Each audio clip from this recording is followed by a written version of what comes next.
I know naturally last year there was a link between the Seahawks and you with Shane Waldron and Andy Dickerson coming here. Did the team try to sign you last year, and how excited are you to rejoin those two here in the Pacific Northwest?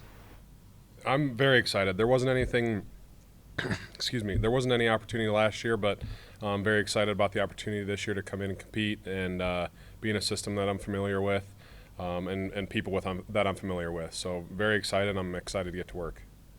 What about your skill set fits this run game well that Shane Waldron and Andy Dickerson are going to be bringing in?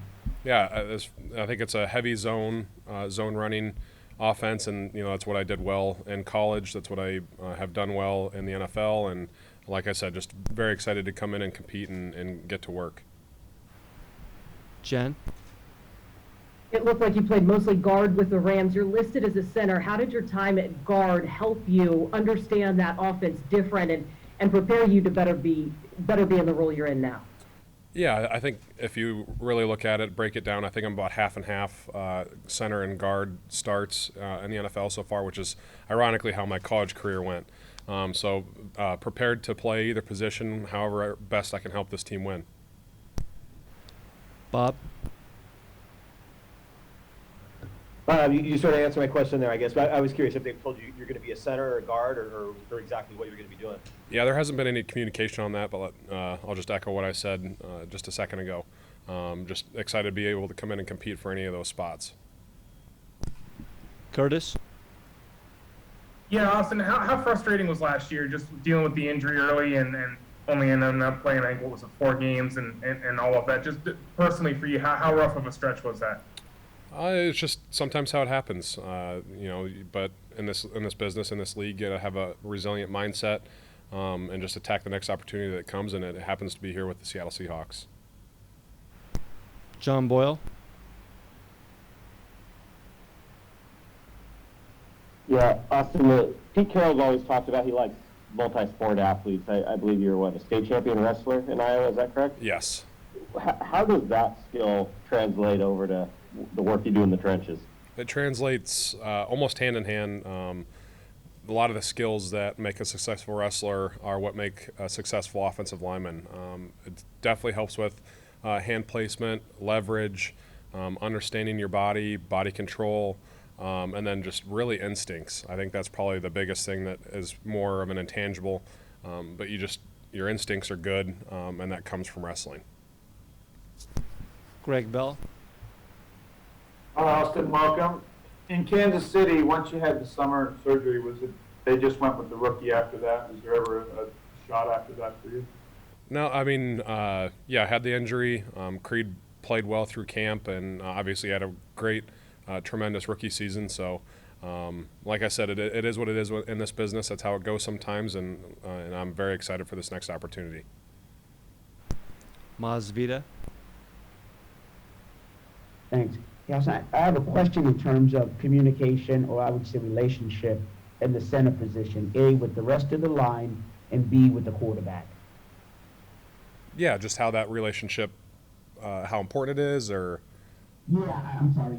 How important that is, and how do you create that, given there's only a certain amount of time, to create that relationship? Yeah, I think it's very important. I think center is an inherently communicative position, and you need to have a relationship with your offensive line mates and your quarterback, and it's very important to the success of an offense and a team.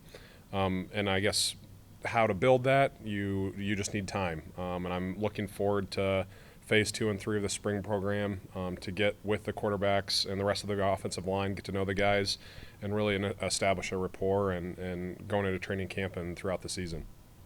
Thank you. Brady? Hi, Austin. Welcome to Seattle. Brady Henderson with ESPN.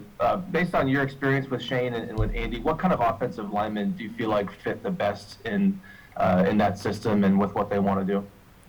I think really in this league, if you can play offensive line, you could play pretty much anywhere. I don't believe a ton in scheme fits, but this scheme is definitely offensive line friendly. A lot of good zone runs, a lot of good rollouts with the quarterback, and just smart protections. And that's a testament to Shane and the rest of the staff and how they've drawn it up. What's your shirt? What is that? TT? Yeah, this is for Tater Tough.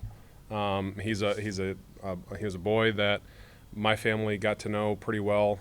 My wife babysat him basically from infancy, and unfortunately, 4 years ago now, he was diagnosed with DIPG. I can't say the name; it's way too scientific, but it's a rare brain tumor that attaches to the brainstem. Found in young kids, very rarely in kids his age, but he was diagnosed, like I said, 4 years ago and lost his battle a year ago. So just wanted to bring him with me. He's been with me for a long time, been on a lot of adventures with him, so just continue to bring him with me.